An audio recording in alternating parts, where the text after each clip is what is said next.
YouTube? We back with another video, man. The kids who ran a private school drug ring. Very interesting. You know, I seen this video, I had to click on it, had to get this reaction. And hey, let me know what y'all want me to react to. Make sure y'all like, comment, subscribe, put the post notifications on. Let's get right into the video. In 2013, two kids named Timothy Brooks and Neil Scott had dreams of becoming drug kingpins. They both had recently graduated from Haverford High School, a prestigious $35,000 a year private school located in the suburbs of Philadelphia, with alums including Olympic athletes, award-winning actors, and more. It was one of the finest academic institutions in the country, and these two guys wanted to control every single drug. You sure they ain't Peyton Manning right there? I might be off the Zah a little too hard, but that looked like Peyton Manning to me.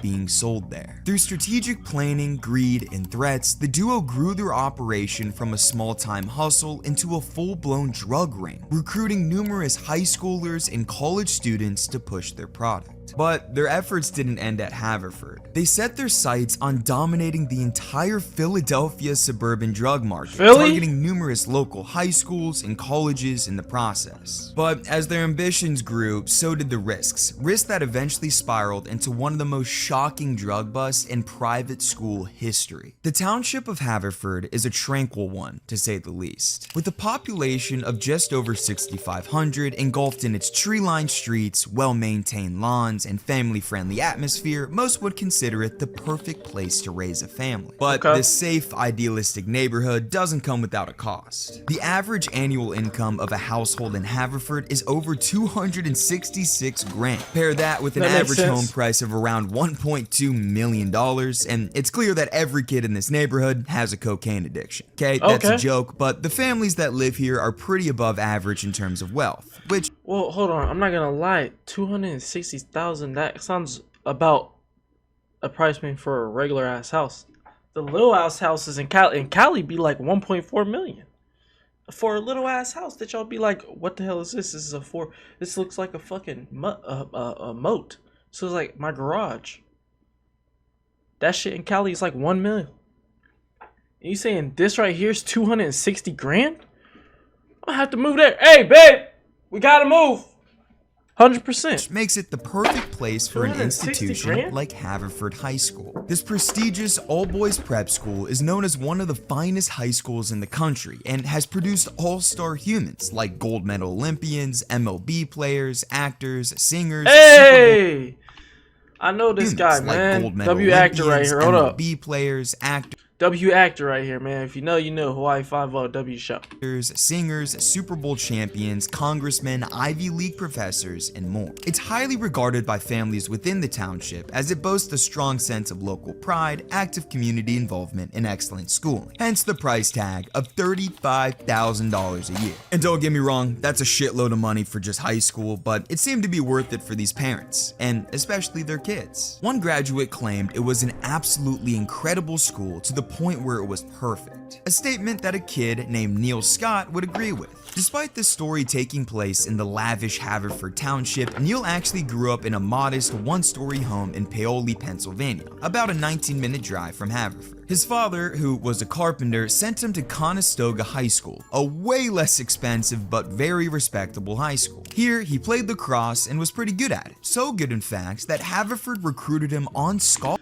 Chat, y'all play lacrosse? If y'all play lacrosse, let me know. I want to see some lacrosse highlights. We might react to some lacrosse highlights because I really don't understand why people play that shit. Scholarship his junior year to play goalie for and I really he don't started know playing lacrosse and water polo while, of course, also receiving it just don't make sense. Like at this, just play football game. Like I don't know. All the benefits of his new prestigious institution. Might just be hating. To most of his classmates, he seemed like a typical high schooler, a funny, sarcastic kid who enjoyed the occasional toke and solo cup party. But after he graduated in 2008, something changed in him. Whether it was the pressures of adult life creeping up on him, something going on at home, or whatever else, Neil was starting to become a different person. He attended Connecticut College fresh out of high school, and as you could have guessed, played lacrosse for them. But it seemed like he deteriorated from the all-star goalie he used to be. His teammates described him as a mediocre athlete at best, some even going as far as labeling him terrible. He would also get pissed off abnormally often. I remember him getting heated, like if you fucked with him or whatever, he would kind of snap. Neil stopped playing lacrosse after a single season and quickly engulfed himself in the typical college life of partying, smoking copious amounts of weed, and making fake IDs. Okay, you probably didn't make fake IDs in college, but if you did, thank you for your service. But Neil making fake IDs got him kicked out of school after just 3 semesters of attending. Damn. And he was left with nothing to do. With no concrete plan in mind, he moved to San Diego and stayed in a bungalow on a beach to flee the drugs and trouble back home. Smart move to move to California when you're trying to get away from drugs. But thankfully, one of his old Haverford lacrosse coaches was able to get him a coaching job at the LAX West lacrosse program. He worked there for a little bit while also holding a job at a medical marijuana dispensary. So much for staying away from drugs before moving to another coaching position, this time at a youth program. But like his college career, that didn't last long either. Only 2 months into the position, he cursed at a 10-year-old child, revealing his anger issues had stayed with him from Come on, college. bro. After being fired, Why are you cursing at the kids, gang?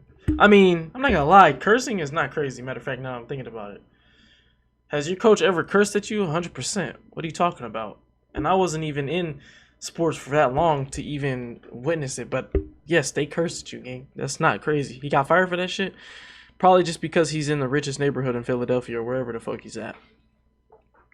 Because coaches oftenly every single day curse at you. He once again fell into his old routine of being a drug. Oh, this time Percocets! with harder drugs like Xanax and Oh, other prescription shit. pills. His boss at the youth program said it best. He started losing grip with reality. With seemingly all hope lost, Neil moved back to Philadelphia with absolutely no clue what his future held. Well, except for one idea. When he returned home by late fall of 2013, with no cash in his pockets, he hit up an old Haverford teammate, a guy named Stocky Euler, and pitched a genius money-making idea. Yo Stocky, it's Neil from Ageford. Just got back from Cali, got a bunch of greens. Know anyone around Philly who might be interests? Ha ha ha, yo brother, how are you? Like, weight? Doing pretty well, man. Yeah, got a lot of weight. Constant supply. Great numbers. So yeah, Neil's fantastic idea was to deal drugs. However, Stocky wasn't going to be Neil's partner in all of this. A kid named Timothy Brooks was. Oh, Timothy shit. had a very different upbringing Looks than like Neil.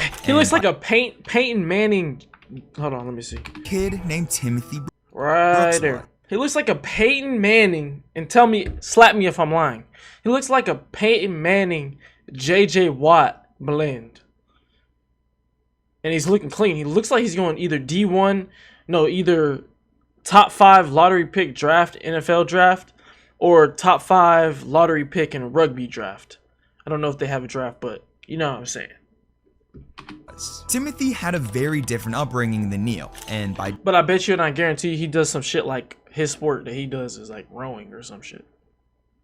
different, I mean he was way more loaded. He grew up in Villanova, Pennsylvania, where there are wide, leafy streets, houses far enough apart to where you don't have to talk to your neighbors, and an average household income of over $400,000. His father, who was an executive at a local HR firm, had more than enough means to afford Haverford High School he was just for his bored son, doing and trying to it's safe sell to say drugs. his He thought son it was enjoyed cool. it thoroughly. Timothy was your typical cool kid type of guy at Haverford. He was the captain of the lacrosse team, played squash and golf on the side, and was super successful in anything he did. And to top off the persona, he hated school. If someone ever decides to write like Shakespeare again, they should be beat up. His gifted athletic abilities landed him a lacrosse scholarship at the University of Richmond, a school he claimed was everything he wanted. The school has a great academic reputation, is in a perfect region, and the campus is awesome. Life was perfect for Timothy. But less than a month into his freshman year at college, disaster struck. Like Neil, Timothy had to drop out of school almost as quickly as he got there, but not for the same reason. He sustained a terrible shoulder injury, an injury so bad that it required serious surgery and him to drop out of Richmond. This was a devastating blow to Timothy. Lacrosse was his identity, and he was so talented at the sport. But this career-ending injury put him in a dark place. A place where he thought that dealing drugs with Neil was a fantastic idea. While sitting in his childhood Sorry about the bedroom, delay, bored Chad. out I of his pressed the mind, wrong Timothy was desperate to earn some money to career-ending injury, chat. If you had a career-ending injury like that, are you picking up the Zaza and not only smoking it, but you're gonna say, you know what? Let me buy about 20 plus pounds of this and let me get to work. What are you doing? I think I'm gonna have to agree with, dude. Understandable. He lost everything. His career's over. He's no longer gonna be an athlete. No huzz at all. Probably no more. He's cooked. So now he's gonna try to get that work in. Understandable, gang. I'm on his side automatically for the rest of the get video. out on his own. Even though he smoked in high school, he had never dealt drugs or shown interest in it at all. But him not having lacrosse anymore threw all logic out the window. It's not clear how Neil and Timothy got in contact. Maybe Neil hit up Timothy in the same way he did Stocky. But regardless of how they reconnected, they started to formulate a plan around the fall of 2013 to push some serious amounts of product. And I mean it when I say serious. Neil and Timothy weren't going to be the stereotypical college dropouts who slung dime bags to 16-year-olds. No, they wanted to control the entire drug market within the Philadelphia suburbs, including all high schools and colleges. Timothy texted Scott, "Every nug on the main line is about to come from you and me. We will crush it. Once you go tax-free, it's hard to go back." The main line that Timothy was talking about was the Philadelphia main line, a collection of 17 wealthy towns just west of Philadelphia that included Haverford and Villanova. Timothy named their newfound operation the Mainline Takeover Project, solidifying their ambition of becoming drug kingpins for the wealthy. But to have an operation this big, you need to have some sort of concrete plan. The duo knew this and started to plan out what the operation would look like, starting with defining their home base. They landed on using Neil's apartment, a cramped one-bedroom place on the second floor of a flimsy-looking rental house less than 900 feet from Haverford. It seemed like an okay spot, especially considering no one would ever go near it because it was, quote, covered in like 500 dog turds, according to his neighbors. Damn. This is where pounds of weed from California would be shipped, thanks to Neil's connections, which he made from working in the dispensary. The duo would take this weed and repackage it for distribution while also dealing within the apartment, which was probably pretty clutch for Haverford students. I mean, they could literally stroll out of 7th period and be less than 3 football fields away from snagging some bud. But okay, the base of operations was set in stone. But how are they going to take over the main line's drug supply? It's not like they had any connections to the drug dealing world, so what would they do? Well, they utilized the only connections they had left: the Haverford lacrosse team. You see, the elite school's lacrosse program was a tight-knit group. The powerhouse team thought of themselves as elite and had their own culture, a culture that was bound together by recreational drug use. A Haverford grad said, if you took one sport and said which one parties the most, it's the lacrosse guys. Okay. And the duo planned on fully utilizing that aspect of their bond to get their old teammates to deal drugs for them. Timothy and Neil's plan had them jittering with excitement. I mean, they both had similar stories: a great high school life, a dark turn post-graduation, and now a need for a sense of accomplishment. They had the motivation to accomplish something, but after they lost what they loved doing, they didn't know what that something could be. But now they did. According to an ex-coach from Haverford, most alumni go on to become great fathers and husbands and give back to the prep school in the form of money or time. But instead of those things, the duo was going to give back drugs. In October 2013, Neil and Timothy officially began the Mainline Takeover Project and got off to a decent start. Neil successfully recruited 2 lacrosse friends right off the bat, a 23-year-old named Chester Simmons and, as we saw before, a 23-year-old named Stocky Euler. Timothy, on the other hand, brought in an 18-year-old senior at Haverford named Dan McGrath, a guy Timothy described as a highly motivated poor kid. Just convinced my Haverford guy to build his empire and stop Gramps. Sounds good to me, like those kinds of kids. But of course, these kids weren't the only ones dealing. Neil and Timothy were putting in equal, if not more effort to push product, and the kids that came by home base to cop knew they weren't fucking around. One kid who bought from them remembered climbing up the creaky wooden staircase of Neil's apartment and entering his living room to see the ounce of weed he was buying next to a 9mm handgun. He had his guns out in plain view, the guy recalls. White kids see a gun, myself included, and they're not going to cause a problem. Now personally, I wouldn't be the type of guy to keep buying drugs from a crackhead looking fella with a gun, but this threatening aura seemed to work. over the first few months in operation, the mainline takeover project was going precisely as planned. Timothy kept supplying his 18-year-old senior, and Neil would drive ounces to Lafayette and Gettysburg College to supply Chester and Stocky, while also continuing their efforts to recruit more high school kids. Timothy and Neil were drooling at the opportunity on their hands, and they were already dreaming bigger. I don't know what you make in a week, but I want to make $2,000 if I do this. And there are still a lot of holes to fill because I have to grow my business. I'll be straight with you on how I flip it, and we can work out the numbers. I'll help you with whatever I can. 2,000 is definitely feasible. Like I said, I'm trying to start a business and I'm learning how to run this one well. Just have to find the right people and don't rush it. Everything has a way of falling into line. Yeah, the question is, can I find the right guy that can run that operation? And it turns out they found a ton more people that could do it. Timothy and Neil were getting really good at recruiting more people into their operation and expanding their network of sub-dealers. Timothy took a more good cop approach, offering to help dealers wherever they needed it while being ultra professional with his interactions. And by professional, I mean like legit business professional. He would visit various high schools in the main line, such as Lower Marion, Radnor, and Harrington, and woo high schoolers while wearing a full-blown suit and playing up the bling aspect of his trade. While showing these kids the large amounts of pot he had, he would convince them to join the operation by offering drugs on credit and being very relaxed with his enforcement. My mainline takeover project is coming together fast, and I'm telling all of my guys I never want their schools to be dry, cause I always got pissed as shit when I couldn't find Bud. This last week made me realize how much I love money. Yes, he would keep in close contact with his guys and make sure there was never a drought of drugs within his high schools, but he never issued any threats. Unlike Neil. This man took a way more aggressive Neil's a fucking crash out.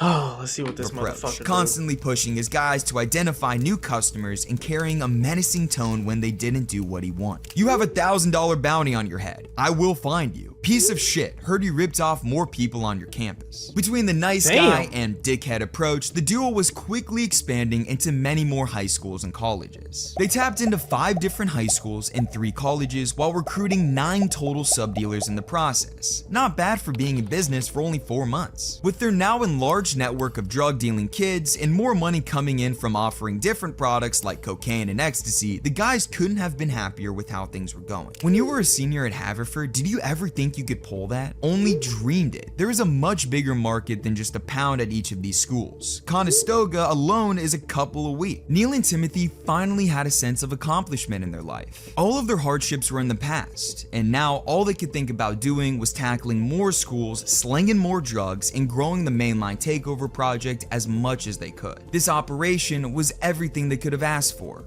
But in the blink of an eye, it all came crumbling down. It turns out that while the duo was actively growing their operation, the Montgomery County's narcotics enforcement team was actively building a case against them. In January 2014, less than even though it's 2014 and during this time they was doing it, you're gonna get caught at some point, especially drug dealers, gang.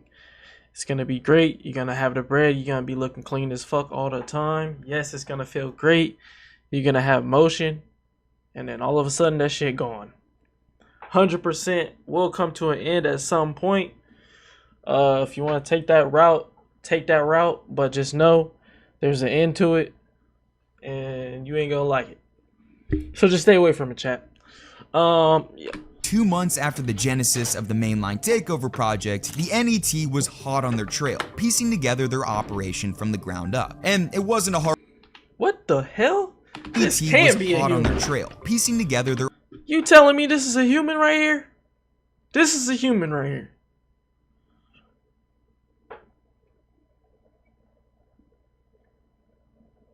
That's a human? Operation from the ground up, and it wasn't a hard one to piece together at all. You see, Timothy and Neil might have had a great education in the traditional sense, but they didn't grow up as drug dealers. Simply put, they had absolutely no fucking clue how to run a drug operation. Sure, they were recruiting sub-dealers fast and moving weight quickly, but they didn't think about protecting themselves at all. All of their sub-dealers used their personal cell phones to communicate, phones that were easy to track down by the NET after they received some anonymous tips. The team was able to pinpoint 4 of the duo's sub-dealers and set up controlled drug buys to capture them. them. The first was a 17-year-old nicknamed MGM, who was known for flexing his shoe collection and posting about his drug dealing on Instagram. How dumb can you get? When MGM's controlled buy took place, he tried to save grace by launching his jars of weed out of his childhood bedroom, but the jars literally landed in the arms of a detective and he was arrested shortly after. The remaining 3 dealers were successfully caught too, and according to police, all of them admitted to dealing, sending incriminatory text messages, and would later snitch. Every single one of them snitched on you. Every single one of them. The NET now had more than enough information Probably no to hesitation confront the duo. either. Timothy was up first and was shell-shocked when detectives knocked on his childhood home and arrested him on February 28, 2014. Luckily for him, he didn't really have much on him, just a pound of kush and $800. But Neil's bust was a different story. The detectives seized about 8 pounds of marijuana, 23 grams of cocaine, 11 grams of ecstasy, 3 grams of hash oil, and $11,000 in cash from Neil, along with 3 books about massively successful drug rings. Books that I would assume he never touched. After the dust Damn, he was locked in. He was reading books on how to do this shit. Motherfuckers only do this shit when they trying to change their whole life up. When they trying to, y'all know, y'all see the people who trying to get disciplined and shit, they sit in a room with just a mattress on the floor and some books. He was on this type of timing. Damn. About massively successful drug rings. Books that I would assume he never touched. After the dust had settled from their arrest, the NET finally had time to go through both the guys' cell phones, collecting a treasure trove of incriminating information from their text messages. They found communications about everything, from texts about meeting up with dealers, how much they were going to pay, all the different kinds of drugs they sold, and much more. They just completely forgot the police aspect of and when April 21st, shit. 2014 rolled around, it was finally time for them to face the music. On that spring afternoon, Timothy was the first to arrive at the courthouse in Ardmore, a mile east of Haverford High School. His partner showed up shortly after, looking much more pissed off. Damn, bro. Chill, Timothy, bro. Neil, and 9 suspected sub Why you so dealers, pissed? along with 2 juveniles, stood in front of the judge on counts much more severe than dealing pot. They were charged with manufacturing and delivering controlled substances, criminal conspiracy, and dealing in a corrupt organization, among other drug-related charges. And the community of Haverford was dumbfounded. The duo's parents were in no rush to talk to anyone, with both families slamming their front doors in the face of reporters as a clear sign. Some people in their lives, however, were more open to speaking. It's crushing to me. These guys are not too far removed from the program. I feel bad for their families. It's a sad day. It's the ultimate backstab. We couldn't have done more for this kid, and it was thrown back in our face. Buried at the core of this scandal, the Haverford school tried to remain quiet. They instructed staff to stay silent and would postpone interviews left, right, and center to avoid speaking up about the situation. But it seemed like they were saving their statement for the graduating class of 2014. I'll briefly just touch on the subject that's been the subject of more media than I could ever imagine. And I'll declare from this stage and from any pulpit that I can get that the Haverford School will not be defined by the bad decisions of a few people. We as a community, all the faculty, all the parents, all the students will not let that happen. W sneak this right there. We will fight to continue to earn our well-deserved outstanding reputation as an extraordinary school with remarkable boys. The scandal that rocked Haverford wasn't just about drugs. It was about the stunning contrast between the privilege and promise of the duo and the choices they made. As one of Timothy's friends told the Washington Post, this is a huge story because of the prestige of the schools involved. It's the uniqueness of the perpetrators. You see, these weren't kids who just grew up on the streets with nothing to lose. That's facts. These were kids from affluent families in affluent neighborhoods who were given access to one of the best educations in the country. And that's what makes this story so interesting. Neil and Timothy had every advantage in life: supportive families, access to elite schooling, a head start most people would dream of. And yet they threw it all away. Instead of leveraging their education to follow traditional paths to success, they chose to take a detour into drug dealing, believing they could build a Pablo Escobar level drug ring. But it wasn't their ambition that led to their downfall. It was their profound miscalculation, thinking that they could blend their privileged upbringing with the reckless world of drug dealing, without realizing they were wholly unprepared for what they were getting into. And the repercussions of their actions spoke to that. A little while later, in October of the same year, Timothy and Neil pled guilty to all of their charges, and their final court appearance later that month would be the day they finally got sentenced. But it ended up not being so bad for one of them. That day was a lot different than their initial appearance in April. While the scandal was still piping hot back then, it had cooled down a lot at this point, with barely any reporters covering the sentencing. What seemed to have taken their place was family. Timothy's family, to be exact, who were all there in support. And it wasn't just his father, mother, and brother. It was everyone in his life. His therapist, his boss, his Alcoholics Anonymous sponsor. Around 50 people came out to support and speak on behalf of the 19-year-old defendant, and their touching stories really resonated with the judge. Timothy was given a very light sentence for his crimes, only 9 to 23 months in county jail.